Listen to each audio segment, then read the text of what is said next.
the president calls for bipartisanship during his State of the Union address. I'm Natalie Brand on Capitol Hill with a look at some of the highlights and also the news announced during last night's speech.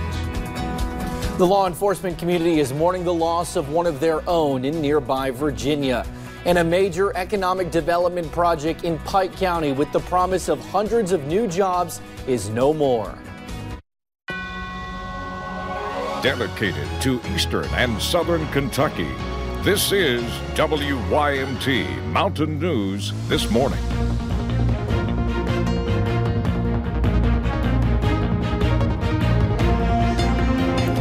Good morning. It is 4:59 on Wednesday, February 6th. I'm Will Puckett. Thank you for joining us on Mountain News This Morning. Brandon is tracking a little bit of rain like he said yesterday this morning, so let's head on over to him to get a better breakdown of what to expect on your Wednesday. Brandon, there is one thing that many people will hopefully remember from yesterday is that temps are supposed to be almost perfect today and through the rest of the week. Exactly. Of course, we pay for it with that, but we're going to continue to see those rain chances increase throughout the day. It is a WYMT severe weather alert day, so keep that in mind. Let's go to the cameras here at Morehead State, or excuse me, the Morehead camera there near Morehead State there in I-64 land. We're looking at, again, some showers up that way in the overnight hours. Not a whole lot to tell you about just right now, though. Some scattered showers across parts of the northern counties, Mountain Parkway, I-64 corridor, and down toward Lake Cumberland, but those will move in a little later today. Temperatures 49 in Hazard, but 63 out toward Monticello. That warm air surging in from the south and west, and that's going to continue to be the trend today. Visibility not too bad just yet.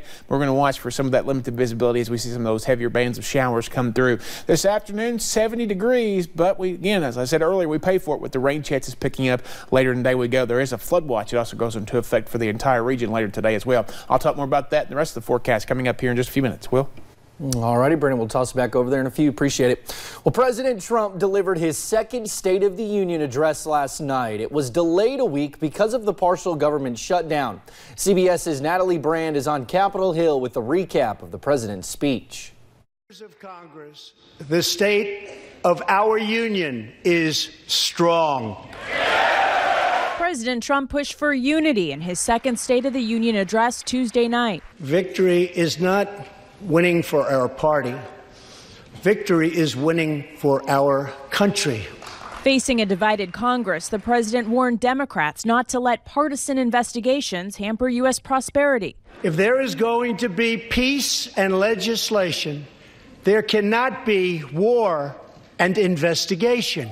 The biggest applause of the night highlighted a visible change in Congress. More women serving in Congress than at any time before. And most of them are part of the newly empowered Democratic majority in the House. But there were not many cheers from Democratic lawmakers as President Trump renewed his demands for a southern border wall. Simply put, walls work and walls save lives. President Trump stopped short of declaring a national emergency to build his wall. Lawmakers have just 9 days now to strike a border security deal and avert another partial government shutdown. America is made stronger by the presence of immigrants, not walls. Rising Democratic star Stacey Abrams, who lost the race for Georgia governor last year, gave the official Democratic response. The shutdown was a stunt engineered by the President of the United States. In his speech, President Trump also announced he'll meet North Korean leader Kim Jong-un in Vietnam at the end of this month. Natalie Brand, CBS News, Capitol Hill. Now, the president also drew applause from both sides of the aisle in mentioning new efforts to lower prescription drug costs, fight childhood cancer, and end the HIV epidemic.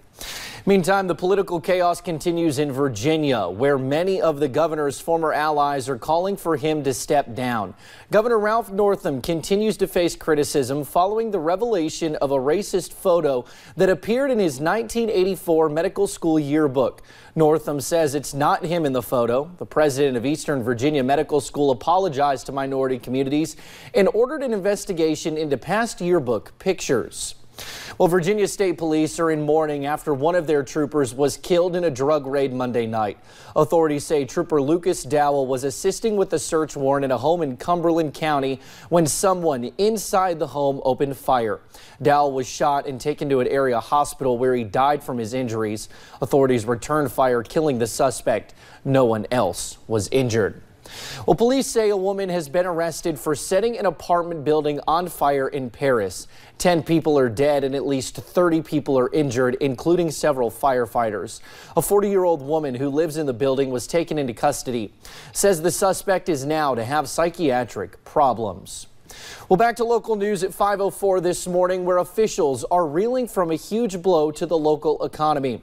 On Tuesday, the city of Pikeville issued a statement saying the EnerBlue project and the promise of more than 800 new jobs is dead.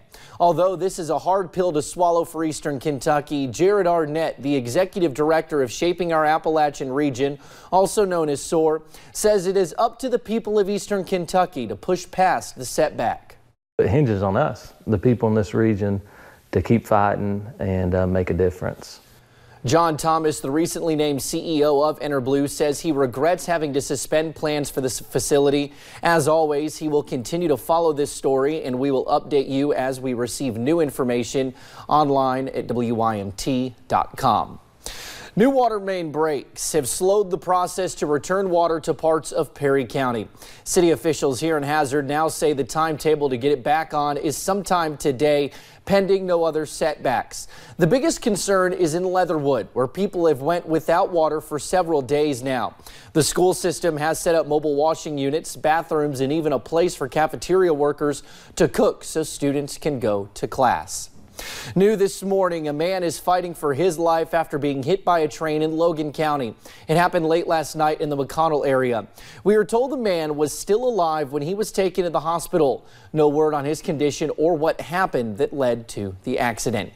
Well, thank you for getting your morning started with us here on Mountain News this morning. Coming up, one Eastern Kentucky mother is trying to make sure that what happened to her son does not happen to anyone else. We will show you how. Rain chances ramp up today and some localized flooding can't be ruled out in the next couple of days. I'll break down the details in a few minutes.